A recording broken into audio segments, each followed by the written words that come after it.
բերել է հերստադիտը երեխաներ, չալորեք նապաստակիկ։ Ողջույն Աննա, վավ, բարի երեկո Աննա։ Վայ, Աննա, գիտես ինչ մտածեցի, կարելի է մի քիչ խաղալ, չէ։ Եկեք խաղանք։ Վավ, ճիշտ որ խաղանք, եկեք գիտես ինչ պատրաստենք, վավ, եկեք միասին օծ պատրաստենք։ Այո, գեղեցիկ երկար օծ պատրաստենք։ Այո, եկեք պատրաստենք։ Վավ, մենք քեզ օգնենք Աննա։ Այո։ Վավ, ինչ անենք, ասա անենք Աննա, դե լավ, դու գլորացրու։ Վավ, հետաքրքիր է ինչ օծ պետք է ստացվի։ Ինչպես թե ինչ օծ, շատ գեղեցիկ օծ պետք է ստացվի։ Վավ, ինչ վարժ ես ամեն ինչ անում, Աննա։ Ճիշտ որ։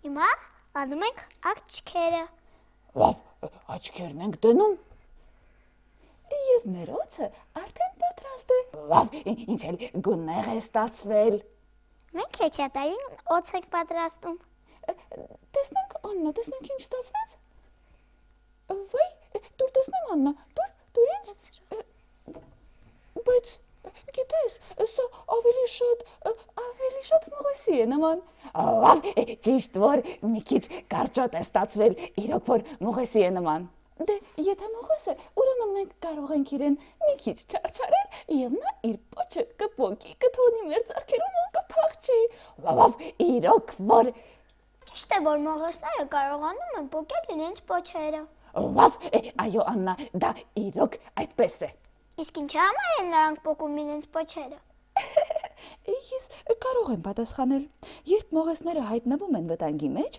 փրկվելու համար նրանք պոկում են սեփական պոչը և փախչում։ Վավ, այո, դու ճիշտ ես նապաստակիկ, պոկվելուց հետո պոչը շարունակում է շարժվել, որը շեղում է թշնամուն, իսկ մողեսը այդ ընթացքում փախչում է, այսպիսով փրկվում է։ Վավ, հասկացար Աննա։ Այո, իսկ հիմա հասկացա։ Աննա, գիտես, սեփական պոչից հրաժարվելը մողեսի համար հեշտ բան չէ, դա ոչ թե մեխանիկորեն է կատարվում, այլ ուղեղի թելադրանքով։ Նախ մողեսը գնահատում է իրավիճակը, հասկանում թե այն որքանով է վտանգավոր իր կյանքի համար, եւ միայն այն դեպքում, երբ իրավիճակը իրոք չափազանց վտանգավոր է, նա որոշում է հրաժարվել պոչից, հանուն իր փրկության։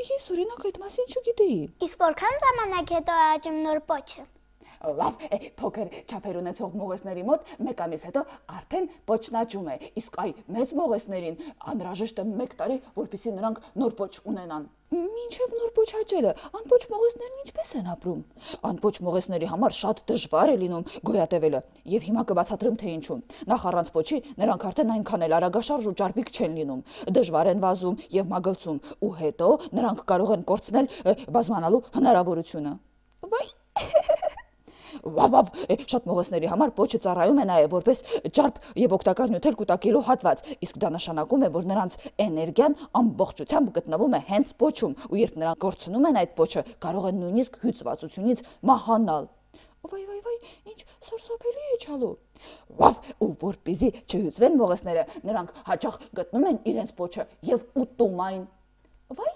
ես այդ մասին էլ չգիտեի։ Բա, տեսնում եք ինչ զարմանահրաշ բաներ կան երկրագնդի վրա։ Ճիշտ որ։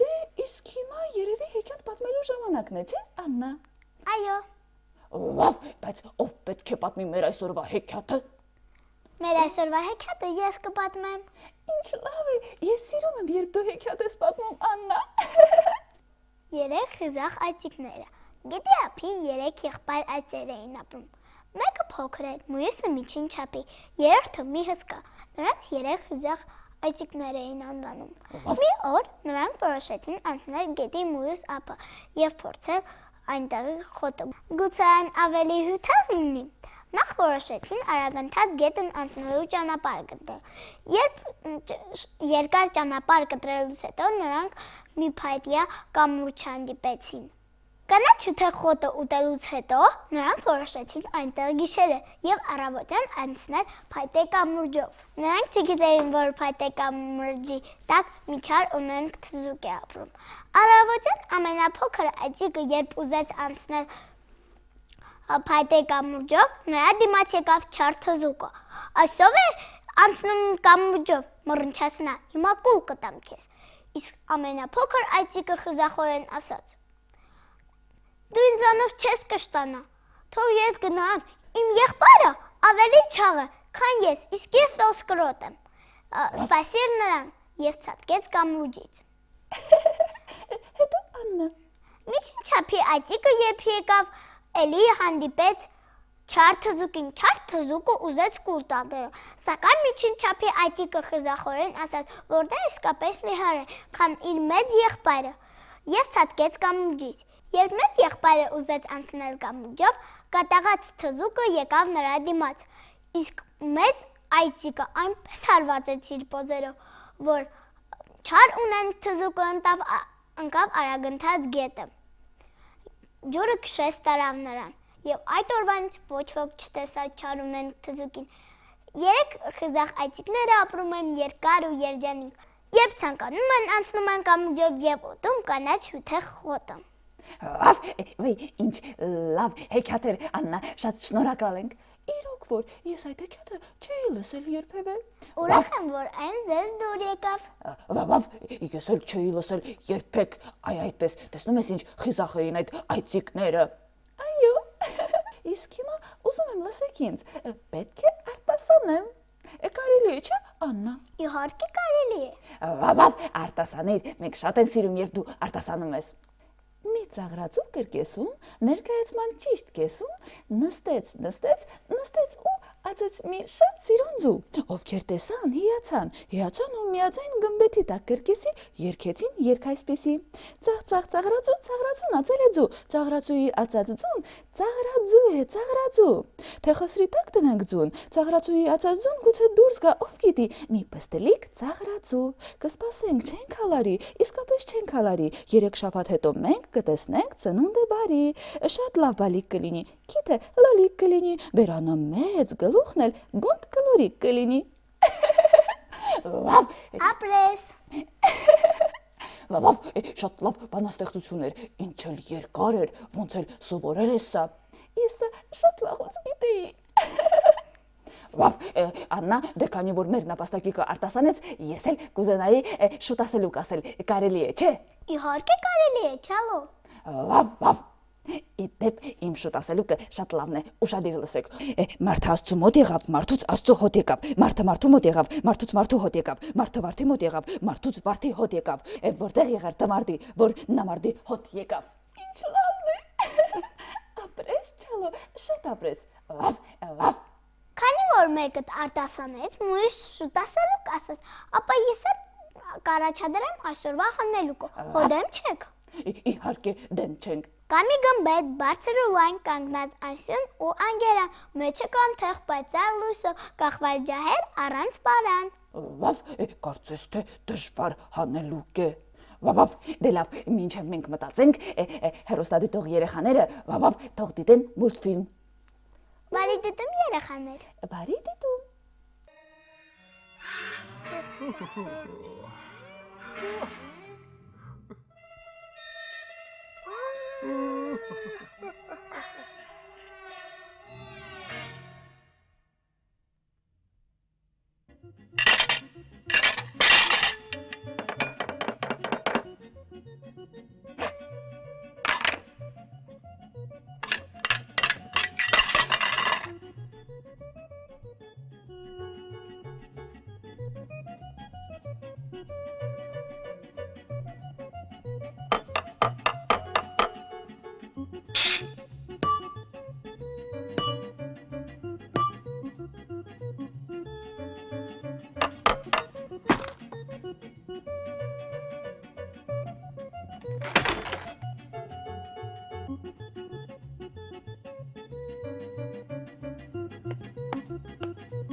Таракан, шичка, жидконогая козявочка, букашечка.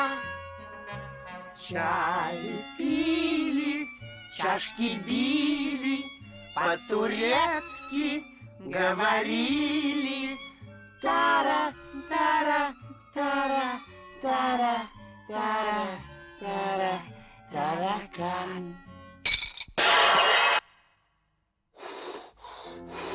Уж довольно мы Федорушке служили, уж довольно мы Федорушку кормили.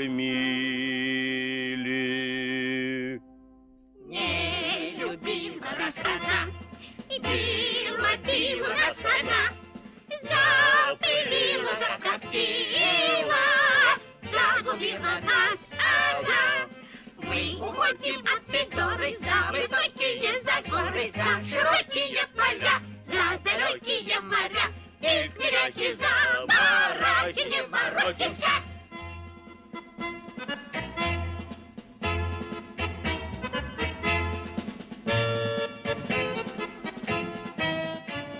Куда?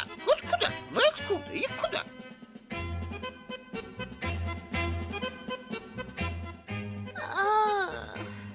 Посуда. Ты откуда? Погоди. Не уходи. Ай! Посуда! Ты откуда? Погоди! Не уходи!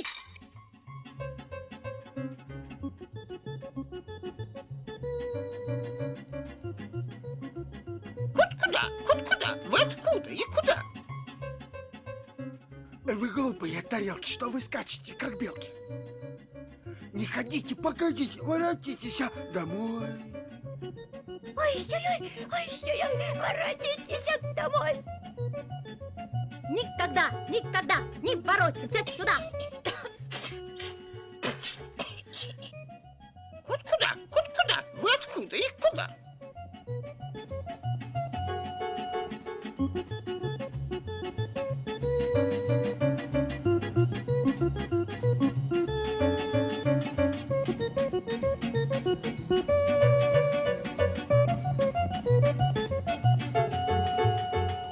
Вы в канаву упадете, вы утонете в болоте. Воротитесь домой.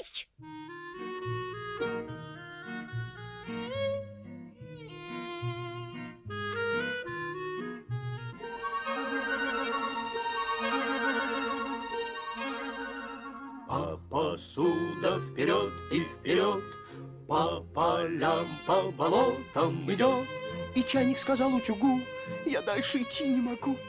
А посуда вперед и вперед, по полям, по болотам идет. Заплакали блюдца, не лучше ли вернуться? А посуда вперед и вперед, по полям, по болотам идет. Изрыдала корыто, а вынья разбито. Ой, горе, Федоре, горе.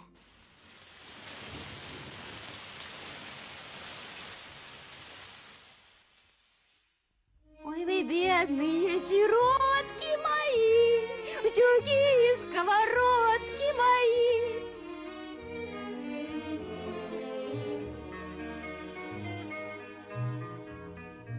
Вы подите-ка немытые домой, я водою вас умою ключевой, я почищу вас песочком, огочу вас кипяточком, и вы будете опять, словно солнышко, сиять. Что решили, чашки? Ах, она бедняжка! Что решили, утюги? Мы, Федоре, не враги.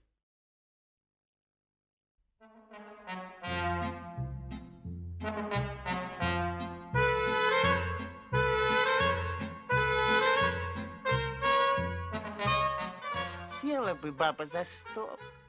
Да стол за ворота ушел. Сварила бы баба щи. Да кастрюли пойди поищи.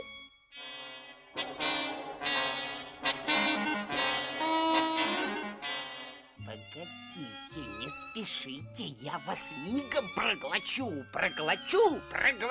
не помилую.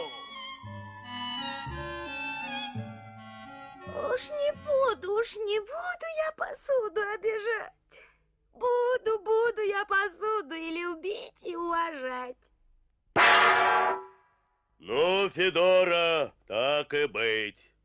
Рады мы тебя простить.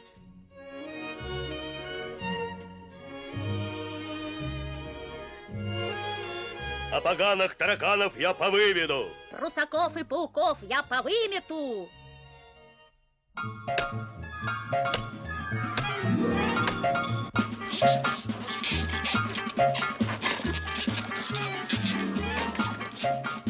Хоть куда? Вы откуда и куда?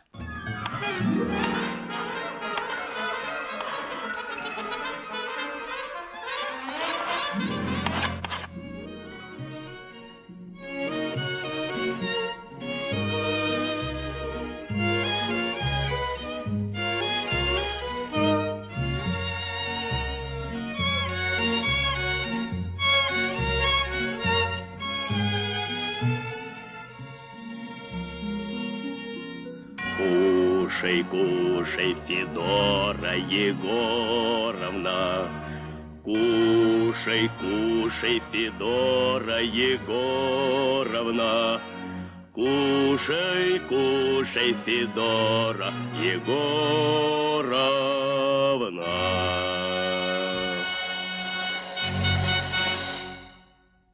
Դե ինչ, չալով նապաստակի գտակ հանելուկ է պատասխանը։ Աննա, ես շատ երկար մտածեցի, բայց այդպես էլ չգտա։ Վավ, ամաչում եմ ասել, բայց ես էլ չգտա։ Դե լավ, մեկ անգամ էլ կրկնեմ, գուցե կռահեք։ Կամի գմբետ բարձր ու լայն կանգնած անսյուն ու անգերան, մեջը կանթեղ պայծառ լույսը կախված ջահեր առանց պարան։ Չգիտեմ ես, Աննա։ Դե լավ, ես կասեմ դա երկինքն է։ Վավ, երկինքը, վայ, ոնց չենք կռահել նապաստակիկ։ Ճիշտ որ։ Ձեր երեխաներ այսօրվա համար այսքանն ենք նախատեսել։ Երեխաներ, մեզ մնում է բարի ու խաղաղ գիշեր մաղթել ձեզ։ Վավ, բարի գիշեր երեխաներ։ Բարի գիշեր։